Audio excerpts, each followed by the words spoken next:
I'm not live on my video.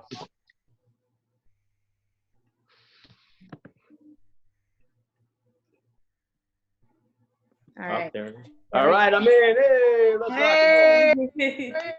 What's up? Okay. Julie, you want to welcome everybody on the call? Let everybody know who's who. Let them introduce themselves. Yeah, absolutely. I just turned on our recording, so this will be recorded as well for anyone who wants it. First of all, welcome. This is our first Leading in Crisis Agent Edition, so we're very excited for that. And our goal is to deliver agents in our region and outside of our region value and help them get through these times just by masterminding, sharing ideas, and putting together a lot of great, brilliant brains. So we've got two agents on the call today, one from an urban market and one from a suburban market. So Jerry, do you want to go ahead and introduce yourself? Sure, great. Excited to be here. I'm Jerry Gemignani with Keller Williams, New York City. I'm in the downtown Tribeca office on the ALC. I've been in real estate since 2005, and I'm excited to be here. Great, great.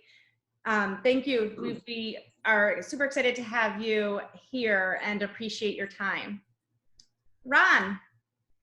Hey guys, how you doing? Jerry, nice to meet you. It sounds like we are just about identical. Ron Aiosa, Keller Williams, Prosperity in Wayne. I'm an agent. I'm the broker of record there, co-op, but I'm an agent. Run a team, Boswell Aiosa Group. Been in real estate since 2005 as well. So yeah, I really look forward to talking through some great ideas here with you guys. So a great question I'd like to ask for Jerry is the Manhattan market. What part of the market do you work in? What has your business been like? How has it been affected? So my main focus, I have two farms. One farm is on the Upper West Side in Manhattan, and the other one is in South Brooklyn in Bay Ridge, which is really close to the Verrazano Bridge. Yes. And they're very, very far apart. It would take an hour to explain why I've decided to focus on those two areas. But what I've noticed is in studio and one-bedroom apartments, mainly first-time buyers, $1 million and lower. And so your average one-bedroom is like $900,000 in the city. Your average studio is $500,000. I'm getting an incredible amount of interest still, and it doesn't make any sense to me. You know, I'm using the economic collapse of 2008 and 9 as my only guide through this, and I don't even know if that's relevant. But you know, then there was just a complete stop. And just to give a 30-second kind of example of what I'm trying to share is, I have a listing that's been on the market for 4 months. It's a estate condition, large one-bedroom that needs to be gutted. I mean, the entire apartment is from 1963, and I'm not exaggerating. The owner never changed even the stove and the range, all from the mid-60s. And I've been trying to sell it for 4 months. And 2 weeks ago, I got an offer that was $60,000 higher than the apartment below me that sold in August, same condition. And we took it. It doesn't make any sense to me why. I think interest rates are the only reason why, right? Yeah. If we look at this, when you look at rent versus buy in New York City, this apartment I'm speaking about, you only have to pay maybe $700 to $1,000 more to own it versus renting it in the current interest rate environment. So I think that's creating some excitement when you wouldn't expect it. On the other hand, I have a $4 million home in Brooklyn that I'm trying to sell. 2.5-car garage, pool outside, 5,000 square feet. We were getting 3 to 4 appointments a week from when we listed it after the 1st of January up until about the end of February. And then since pretty much March 1st, I've had 0 phone calls, 0 requests for appointments. So on the high end of the market, I think people who have substantial assets, who are looking at the stock exchange and seeing their net worth evaporate in front of them, those people are literally pausing. Whereas people who are new to the market, they get no tax benefits when they're renting, and the interest rates are historically low, they're kind of jumping in. Yeah. Hey, Jerry, can I ask you a question on that? So you had all these appointments in the beginning, and this was before the Corona scare. What do you think stopped people from pulling the trigger then on the $2.5 million one? Well, it's a Or 4 4 million. million, 4 million, 4 million. Sorry. Well, because in the neighborhood I'm in, homes above 3 million only trade like twice a year. It's super rare product. So normally it takes a good 6 months to sell it anyway. Absolutely. Cool. Thanks, man. Yeah. And curious is, do you see a difference in the South? I also worked in that market, that South Brooklyn market, financial thermostat compared to those that are living in Manhattan? Actually, I mean, so the short answer is not really, but there is a small difference. Brooklyn in the last 2 years, ever since 2017 when the tax law changed, so the federal government changed the SALT deduction, right? The $10,000 SALT deduction. Mm-hmm. That has hurt Manhattan substantially, and it has not hurt Brooklyn, mainly because there's a disparity. You could have the same size house in Brooklyn or Manhattan and about the same value, but your taxes are so much lower in Brooklyn. I mean, substantially lower. So Brooklyn has had, in the last 2.5, 3 years, prices increasing, where Manhattan has had a 15 to 20% decrease in price since 2017. So that, I guess, is the best way I could answer that. Yeah. Interesting. Okay. Interesting. So that gives us a good baseline for us to be able to pull questions from. Ron, could you explain to us a little bit about your business? What was it before March 1st? What is it now? Sure, absolutely. I would say that our team was probably poised for potentially one of the best years, maybe the best year that we were going to have. Just every indication was showing that. How many appointments we were tracking, how many listings were forthcoming, what was already in the pipeline, what was scheduled to close. We were on track. And then obviously, as Jerry mentioned, interest rates falling, just really, really helping us out. We saw the same thing, that higher end market, same exact reason as Jerry, big time hit, just because if I can only write off $10,000 worth of taxes, I'm not overly interested in the $30,000, $40,000, $50,000 in tax properties. So that being said, where we are right now because of Corona, I feel like we're just on pause. We're still working. We are still getting bidding wars, much like that Manhattan and Brooklyn market on the lower tier. So our lower tier wouldn't be 500 to 700,000, right? Our lower tier would be 300,000 to 400,000. And we are seeing the same thing there. We're getting bidding wars. I think I mentioned you the other day, I just lost one. It was a good offer. You know what I mean? It was over asking. Yeah, it was 5 or 6% over asking, 20% down, close whenever the seller wanted to close, and we didn't win the bid. So those things are still occurring. And everything else I think is just on pause. So it feels like, based on all of our conversations with our future clients and current clients, is the minute this haze goes away, because it's so unclear, we feel like everything's just going to pick right back up. And I hope and pray that's correct. Yeah. And last year, Ron and his team did over 250 transactions and about 90 million in business. So it's a good gauge if you're saying everything's on hold, but yet you're still experiencing multiple offers and over asking. It really kind of sounds like the market's like all over the place. So true. So true. You know what? And I'm not sure if this is relative yet. The millennials, the younger generations haven't really taken this whole Corona thing very serious. And could that be playing into what you guys are seeing in the market? Jerry, if you want, I'll jump on that first and then maybe, follow up, buddy. So yes, I think that's going to play into this heavily. I think millennials are a lot smarter than we give them credit for. I think that those guys and gals are actually just sitting there waiting right now because they know that they are going to pounce when this thing comes back.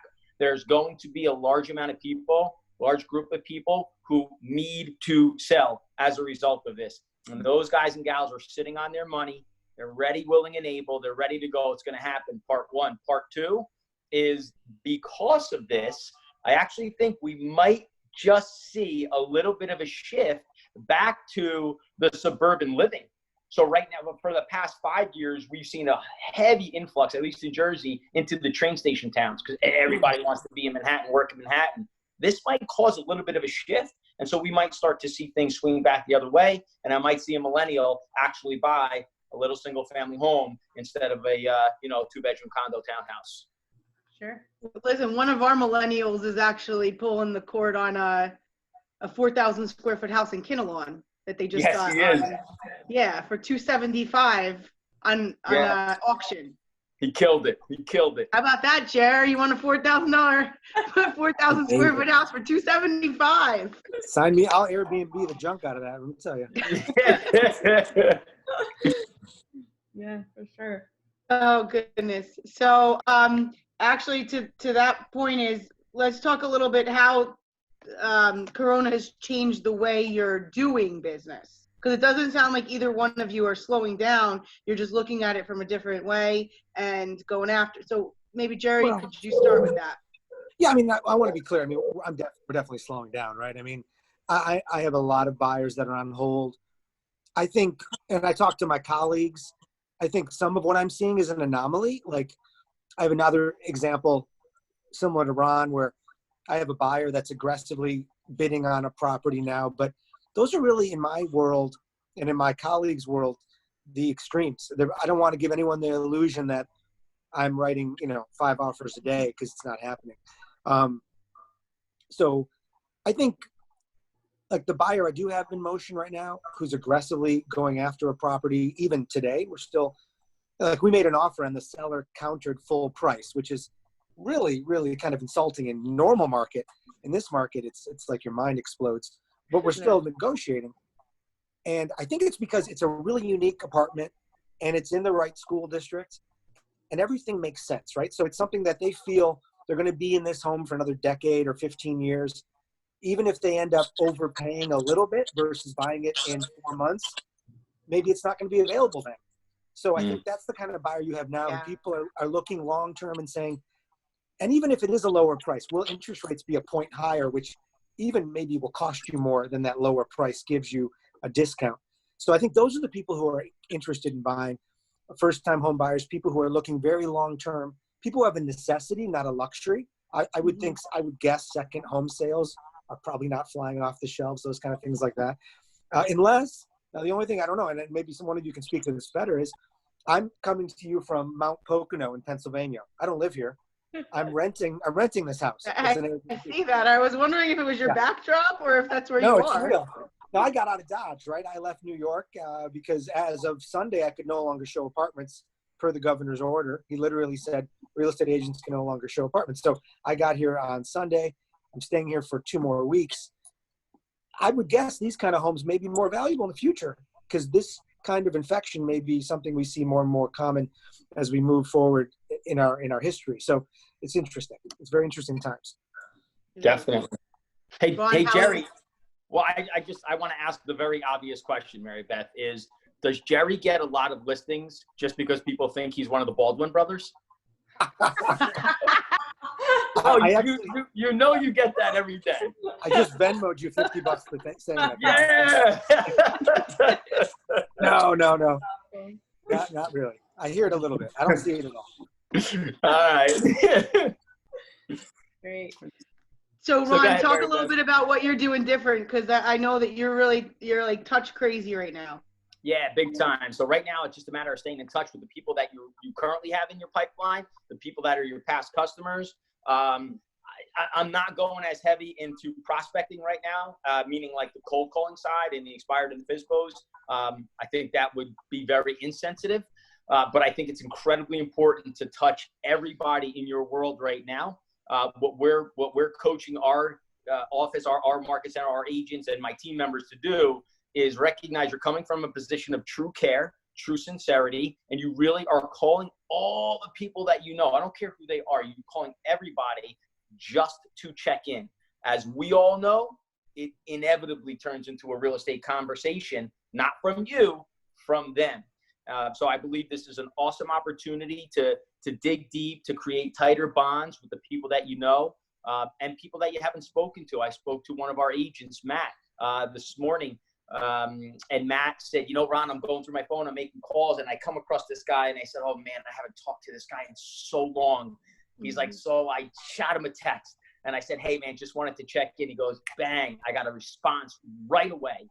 And the guy was so grateful for the call and then or the text. And then all of a sudden the conversation started from there. So that's the biggest thing that we're doing. The other side of it is, just virtual, right? Virtual showings. We created a flow chart for a virtual transaction, which I translated to a FISBO, because I was going to actually show we can still show properties here, and that was so well received. So we're trying all those things.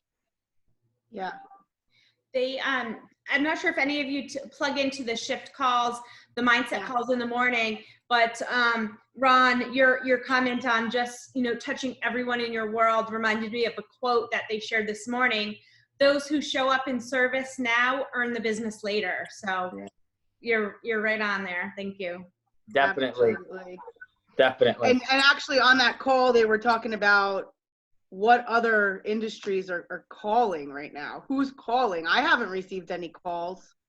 And our brokerage is also putting in place a leave no agent behind, call the co-broke agents that are on the other end of our transactions right now, just to check in with them to see if they're okay, if their leadership team at their offices are handling everything they need to secure this closing happening.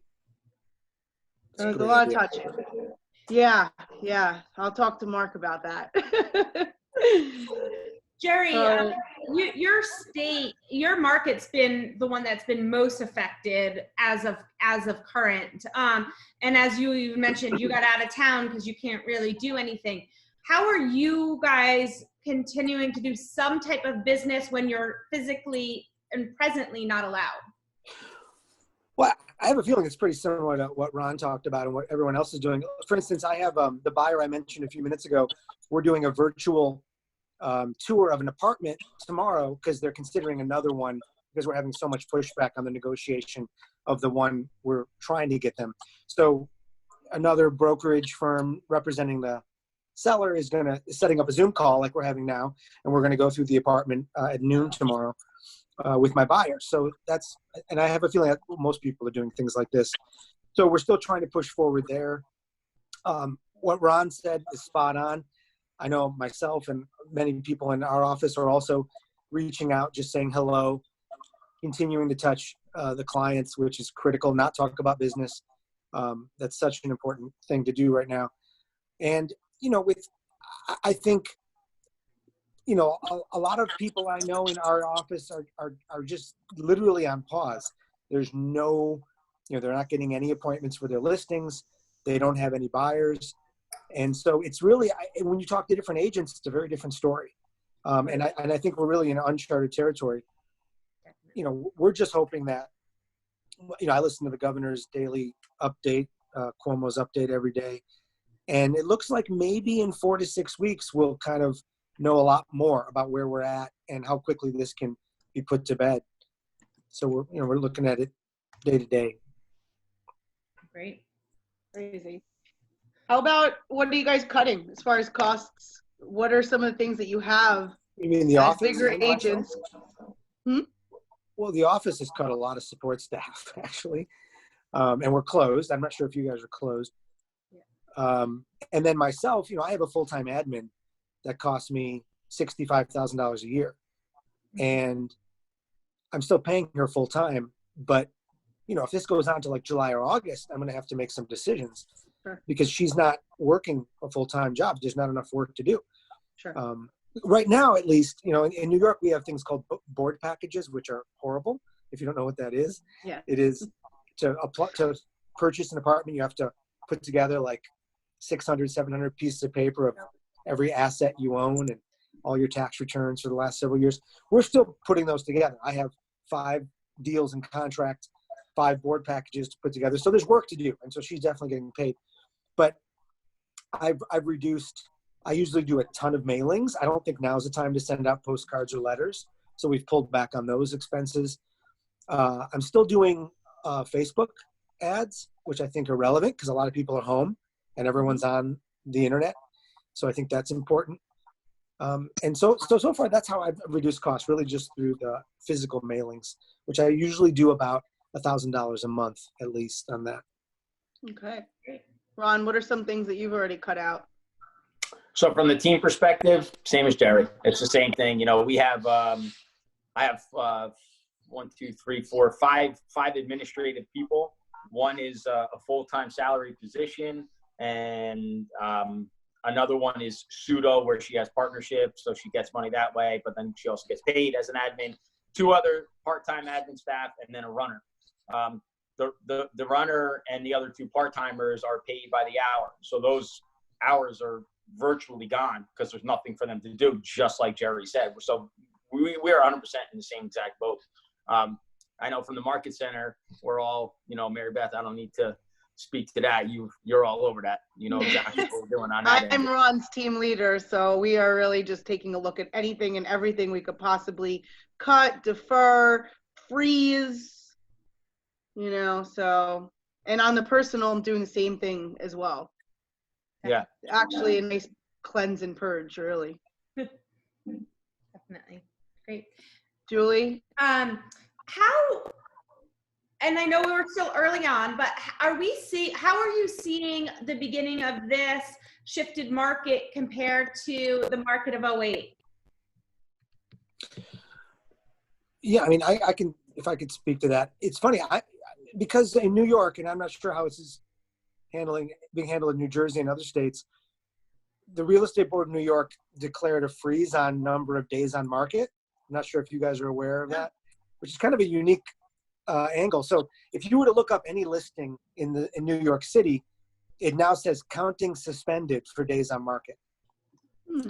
So the idea is that they're trying not to penalize sellers for what's going on, right?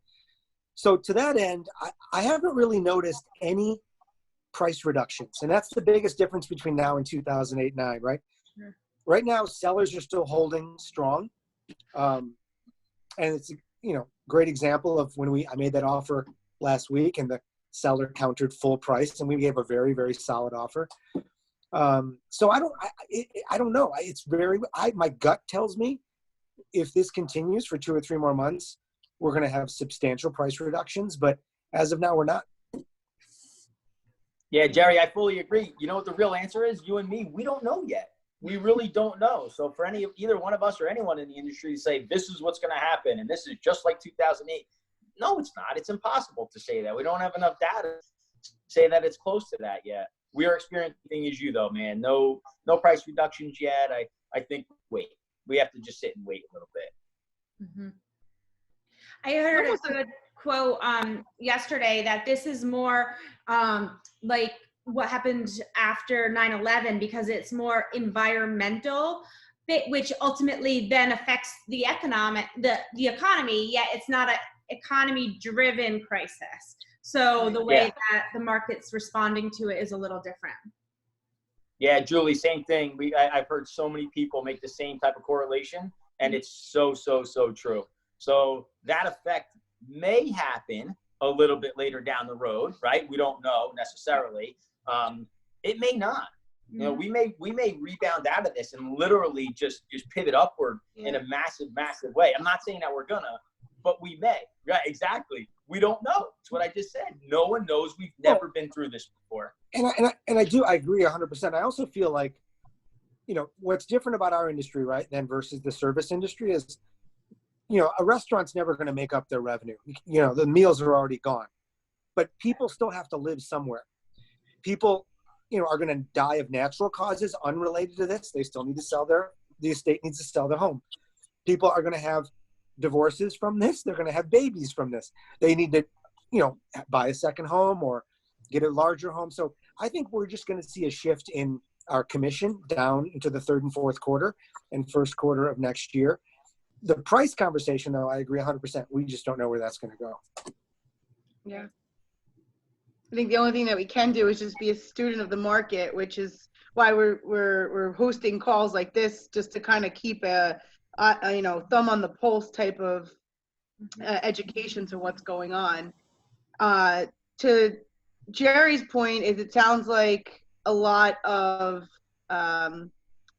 just a warm touching into databases, education to people, not really doesn't sound like you could be generating really new business right now so much. Well, it's interesting. I mean, I totally agree about the calling your clients. And I think when you're in your own home, whether it's by yourself or even with your partner or your kids, you can start to get kind of negative or even slightly down, and I think by reaching out to people, it really helps you stay focused and upbeat. And I think it's also great for us, not only for our clients. So I think it's a really great thing to do. And it separates us, to your point, Marybeth. I don't think a lot of, used car salesmen aren't doing this. People who sell high end, your financial planner's probably not calling you as much as you'd like. All those things are not happening. Your financial planner is the person picking up the phone right now. No way. They're receiving dust. Hey, Julie and Marybeth, I saw a question bottom. A gentleman named Joe, pronounce his last name. I'll probably kill it. Yep. Kozo? Yep. He'd like to know, what changes do you see in lead generation activities, in the way that you're handling lead generation activities currently? Open houses for sale by owners expired. Yeah. So I'd love to speak to that real quick. It's nothing, right? Me and Jerry both would, now's the wrong time to be working through that type of lead gen. However, if this thing progresses as it progresses, if we're not allowed to do anything and a full 30 days goes by, 45, I believe if you package your delivery really, really well, I think what's going to happen is who does it and how they is what's going to make the difference between me, you, and somebody else. Yeah, that. You're gonna get the low life realtor who only wants a commission, right? So you're a FSBO, you're an expired, they're just pounded. So they don't care about the environment and what we've all gone through. But if you're the one that actually comes from that position of care, a quick script on that might be, hello, Mr. and Mrs. FSBO. I see that you tried selling for sale by owner, and man, I think we're all in the same boat. It's been a terrible 30 days. It's been a terrible 45 days. All I wanted to do was reach out and introduce myself. Here's my information. If you plan on coming back in the market when this craziness settles, I just want you to know I'm here for you. I'm not even saying I want your listing. I'm just saying I'm here for you. I'm more than happy to bring my buyers to your home. I'm more than happy to tell you what's going on in our market. Come from that position of value at that point in time, you're super, super elevated. So that FSBO and that expired, they're gonna talk to you a lot sooner than they're gonna talk to the bottom feeder. Yeah, that's great. I have a question. Are you guys allowed in Jersey to make cold calls now? Because we actually are forbidden per the governor's order. Wow, that's interesting. We don't have an order like that just yet. I would imagine that's coming. I would, and it should be, right? It really should be. That's what I'm saying. We shouldn't be lead generating now. This should definitely be 30 to 45 days out. Hopefully. I think you're right. I agree. Yep. And I guess I would even question if a first sale by owner who's still advertising their number, if that would be considered a cold call. If we offer a service that could absolutely help them, especially with our Keep It Moving commitment, showing them how they can put a transaction together even while the buyers can't get into the home. So I don't know if that would even be considered. I think we owe it to them to call them because they are on the market. They're just on a private sector of our market. That's a good point. Yeah. I was circle prospecting up until a couple of days ago, and that's where we had to stop because it was part of the governor's order. Now, something that we are going to start up in our office that was encouraged on last call Tuesday is a list of exclusive properties that are going to hit the market once this does lift. We're going to be keeping an internal document on our Facebook group for our office so that our agents just get to see what inventory is going to be out there. Maybe we could match make prior to the restrictions lifted. And if we could do that, then we can use our addendum that we created that allows them to go through the process and stop at a certain point. So then once the restrictions are lifted, they can go ahead and get in physical inspections. And if there's any physical appraisal needing to be done, it could get done as well, giving them like 15 days to go close or kill the deal. So, yeah, we're just getting really creative. Definitely. Have you guys seen anything else or from other people that you that is creative like that outside of Marybeth shared, Ron, a little bit of what you guys are doing in your market center, but to just try to keep it from halting the market 100%, because, you know, to your point, if this goes on for another 2 or 3 months and we're unable to do the majority of things, what is that going to look like, right? So have you seen any other creative ideas of how to keep things going? No, I mean, Jerry pointed out he's going to be on that Zoom call virtual walkthrough. I think he said the listing agent, Jerry, you said the listing agent was going to be doing that? No, well, I probably did, but I misspoke. A neighbor is going to do it for the seller. So I don't even know if legally we're allowed to do that as a listing agent that's where I'm not clear. Could you as a listing agent go to a home without a client and have a electronic walkthrough or appointment? I don't know. Yeah, I don't see why not. I mean, virtual tours are completely allowed. They've been around forever. Matterport, all these things exist as technology. So I don't see it being an issue that way. I think disclose. Everything up front is going to have to be so important. But we are having the sellers walk through their property and literally send us the videos.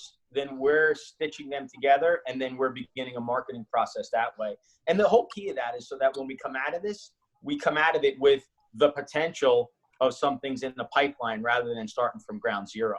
Well, I think that's a great idea. And because there's no doubt people, when they're going to be home all this time, they're going to start looking at deficiencies in their home that they might have overlooked and say, hey, we really need to get a better place, bigger place. So I can give one example. I have a cousin who's an agent in Michigan, in suburban Detroit, and they're a little behind us on they're sheltering in place, but they have some more freedom of movement than I think we do, maybe in New York City right now. And he listed a home on Monday, did a really great virtual tour, much more extensive than he normally would have, and got it in contract 48 hours later. And it was all electronic. No one physically saw the house. It was all looking at it over the internet. So I think doing those doing really amazing photos, maybe a little more expensive than normal, and then doing a virtual tour might have to be the norm right now to try to sell it. I think so. I've got an appraisal coming up on Saturday morning, and the appraiser actually asked us, so just to show you how across the board, he actually sent the message and said, please make sure every door is open, every light is on, because I don't want to touch anything. He goes, I'll have a mask, I'll have gloves, I'll have all that stuff. He goes, but I don't want to touch anything. So you could still do business if you just change the way that you do it. Yeah. That's it. So actually to that, and then we could see if there's any other questions. What are some things the two of you are doing that your top producers in your marketplace? What are you doing to keep your mindset right? What are you doing to keep your family in a positive, attitude and gratitude? And just share a little bit about that, because we are human, right? Yeah, so I'll jump right on. So last night we went into the basement. So I just built a new house and it's a mother daughter. So I actually have my mother and father who currently live with us now. Pretty awesome. So we went to the basement. My oldest son is down in South Virginia at school. He's going to make his way back soon. So is my daughter, who's going to be 20, my son, who's 14, me and my wife and my parents. And we went downstairs in the basement and we opened up an old VHS recorder. And I connected it to a monitor that I can't even believe still allowed me to connect it to, because everything today is HDMI, and it was, those 3-color ports. So whatever. And so we just started ripping through these old videos of, the kids and old parties, and it was awesome. And it just kind of removed you from just, Corona this, Corona that, just pulled away from that. It was fantastic. And other than that, we're an Italian family. I'm playing pinochle with my parents until 1 o'clock in the morning. Pinochle. Yep. Great. What are you doing, Jer?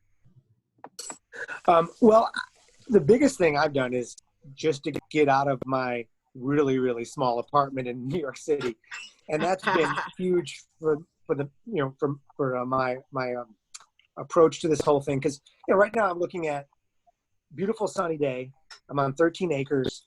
We have a hot tub here. We made a fire last night. Wow. Play Monopoly. We have wood burning fireplace in the house. It's a whole different, way to live, because and this is actually not even expensive. I mean, this was a bargain to come out here. I'm about an hour and 45 minutes from the city, so I'm still close if I need to zoom back. And for me, it's been extraordinarily uplifting, and it's a whole different, because you can say, okay, I'm forced to do X, Y, Z. Well, not really. You can make a small change, and your whole world turns out to be different during this time. I mean, right now, maybe they'll change in a couple of weeks, but this feels like a vacation. Well said. Hey guys, I'll share this too. And Jerry, if you want to bring this back to your market center and share it, everybody on this call. So we do 3 touches with our market center each week. We have bookend Zoom meetings Mondays and Fridays, and we have a Facebook Live in the middle on a Wednesday. So today I started taking the temperature of a bunch of our agents after our morning leadership call.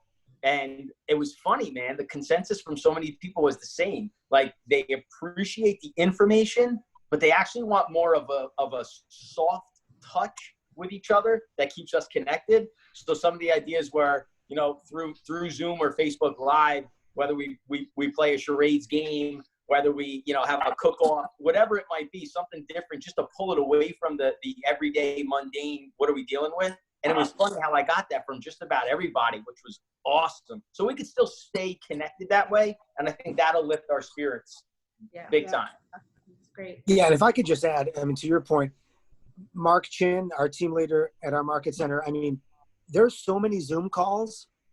I'm having trouble keeping up. I'm not exaggerating. I think there were 5 today, 5 one-hour training sessions.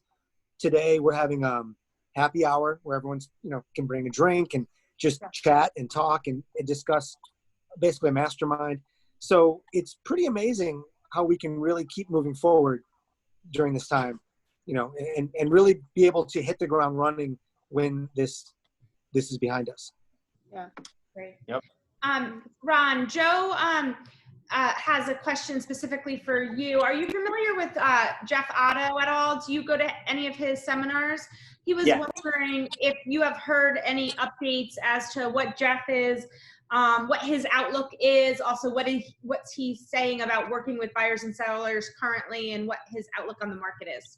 I've gotten absolutely no updates from him yet. And honestly, I think the reason why is what we've already said on this call. How the heck is Jeff Otto supposed to know what's going to happen next week, right? Jeff, he's the man is a genius, but he compiles data, and then he understands that he can disseminate information based upon that data. There's no data. So, unless Jesus Christ himself is going to come down and tell me what's going to happen next week, I don't think Jeffrey Otto's got to step up on any one of us. So that's the honest to God truth, Joe. I don't think so, buddy. Yeah.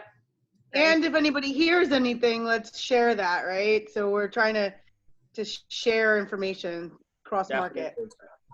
All right. Any other questions for Ron or Jerry from the group? Feel free to type them in the chat. Okay. Is there anything that we can do for you guys? I mean, you've been so great and gracious with your time here today. Obviously, we'll definitely keep Ron in all of our heads for the Wayne market, and Jerry, you for the New York market for referrals. And yet, outside of that, is there anything that we can do to support you? No, stuff like this personally is fantastic. I can't thank you guys enough for bringing all of us together like this. I absolutely love it. I love it. Thank you. Jerry, thanks for coming on from Mount Pocono. Hey, I've enjoyed or this is as it well. Alec? And I would love to do business with you guys. This is exciting. Same here, man. Thank you so much. All right. So Julie is actually she's recorded this. We're going to post this to a YouTube page as well, so people can share the link. We'll have it to go back next year. This time we'll look back at this link and go, oh my gosh, look where we were and look where we are now for all the great seeds that we're sowing. So if you guys don't have anything else to add, I think we can kind of close up today. Yep. Sounds good. Thank you, guys. Thank you, everybody. Jerry, New York City, Ron Aiosa, North Jersey. Thank you so much. Julie Costa, Marybeth Olive. Bye, guys. Bye, guys.